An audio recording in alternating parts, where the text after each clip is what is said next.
Welcome to the Tesla Economist. Please hit the thumbs up and remember to subscribe. You can also follow me on Twitter and talk to me on Patreon. In case you haven't been keeping up to date with what the current EV objectives of the US legacy autos are, which are really now only GM and Ford, but what say we include Chrysler in there too, just for old time's sake. I mean, we've got to mention the big three, the ones who've been in cahoots together to suppress technologies and competition that could have saved lives, but would rather make profits. Well, they all vow to reach 50% EV sales by 2030. Although I am highly curious as to who are going to be these 50% of consumers that will still be purchasing their ICE cars in 2030. This will be like Nokia announcing in 2010 that by 2020, 50% of all their phone sales would still be flip phones. But 50% by 2030? I mean, come on. Although if they do go all in and do the best they can to transition, and government help them out along the way, and there is still an ICE market in almost 10 years' time, that probably isn't too far off the percentage of EVs they would be at their current trajectory. Oh, sorry, I left one other if out. And if Tesla doesn't massively ramp up like they plan to. But they certainly talk a big game. GM have a commitment to 30 new global EVs by 2025, just 3.5 years away. So what does GM have on the horizon that they've officially told us?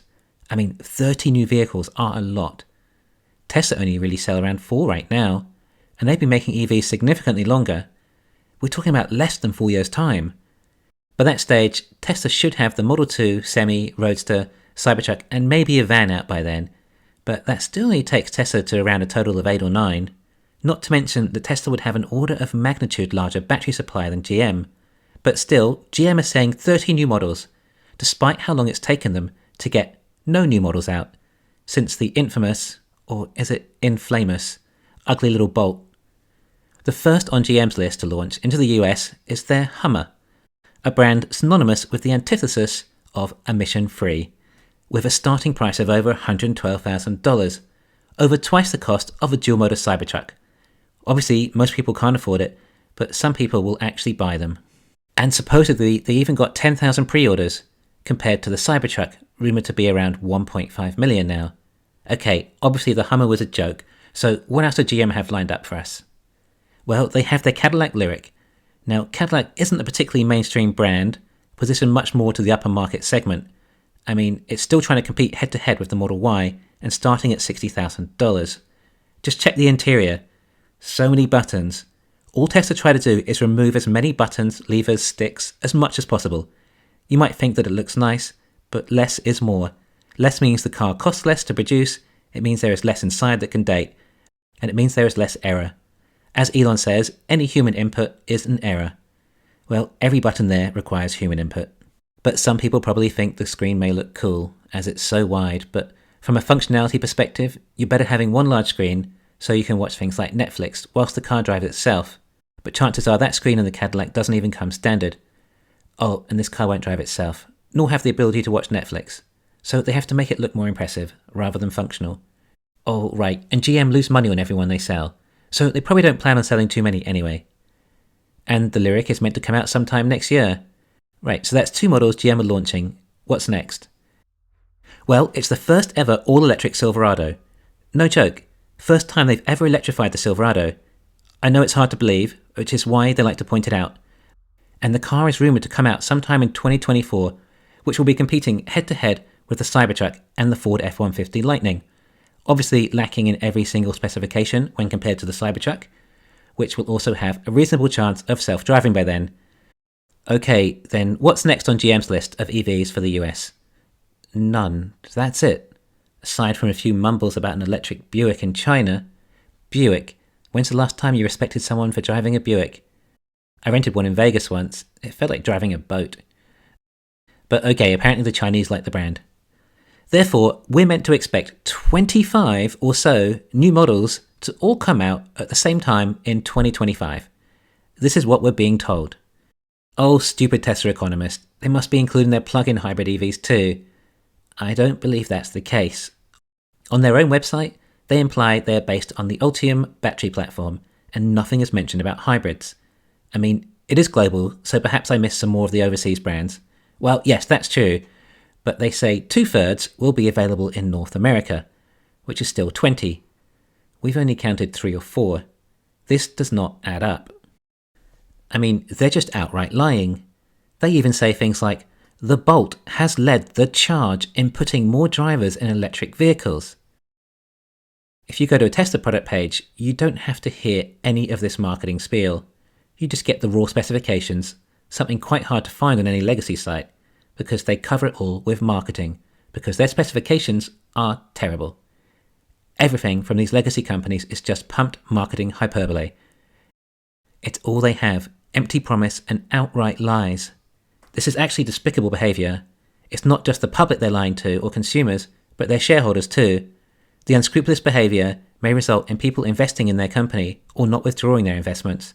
Some people will lose their retirements by holding money in these house of cards companies because they believe what CEOs like Mary Barra and Jim Farley say. They're professional liars. In all honesty, I'm not entirely sure about Herbert Diess. He may genuinely be trying to turn Volkswagen around and is possibly doing what he can.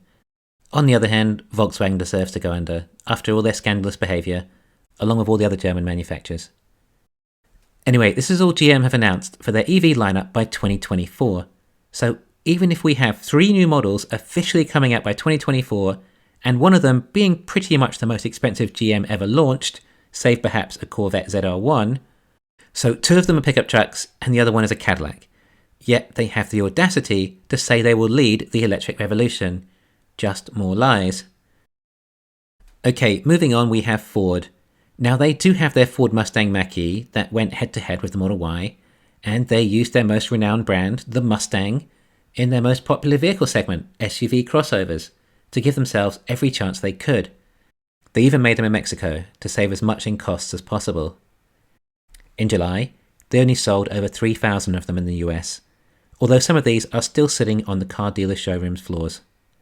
Wow, imagine how much worse the sales would be if they didn't have the $7,500 tax credit, which partly makes me think that even with a $12,500 tax credit, there still may not be many buyers for these cars, particularly if Ford and the dealers raise the prices while Tesla becomes $10,000 cheaper. And of course we have Ford's almighty F-150 Lightning, the most popular selling model in the entire US. Yet Tesla's Cybertruck has literally an order of magnitude more pre-orders. Perhaps that should be called a pre-order of magnitude then.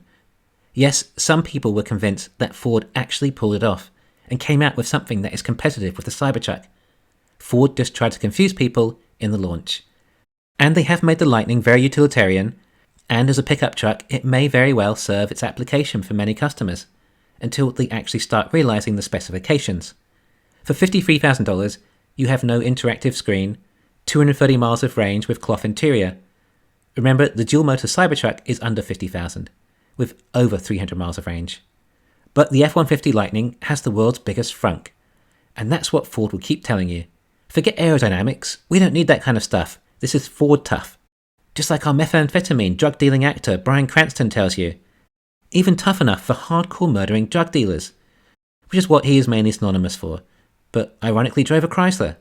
Talking of Chrysler, well, they're also finally making it to the party in 2024 with, yes, another pickup truck, the electric Ram, but also a muscle car and maybe an electric Jeep. I rarely talk about Chrysler as there's nothing to talk about. This is why formerly Fiat Chrysler was paying so much in regulatory credits, because they have nothing, so they had to merge with Stellantis. Ironically, they may last longer than Ford and GM by not bankrupting themselves as fast from such minimal investments in EV. And that concludes our future of the US legacy autos by 2024, and none others announced after that, because they'll be bankrupt by then. ICE auto sales are already on a serious decline. Some people think the legacy autos will merge, but that would not be wise. Why would you want to partner with another company that you know is in an equally bad situation? It would only add to further diseconomies of scale. If anything, you want to sell off everything you can and leave what's profitable. Unfortunately for them, no one wants to buy a failing legacy auto business. Thanks for listening. Please hit the thumbs up and subscribe. You can follow me on Twitter and talk to me on Patreon.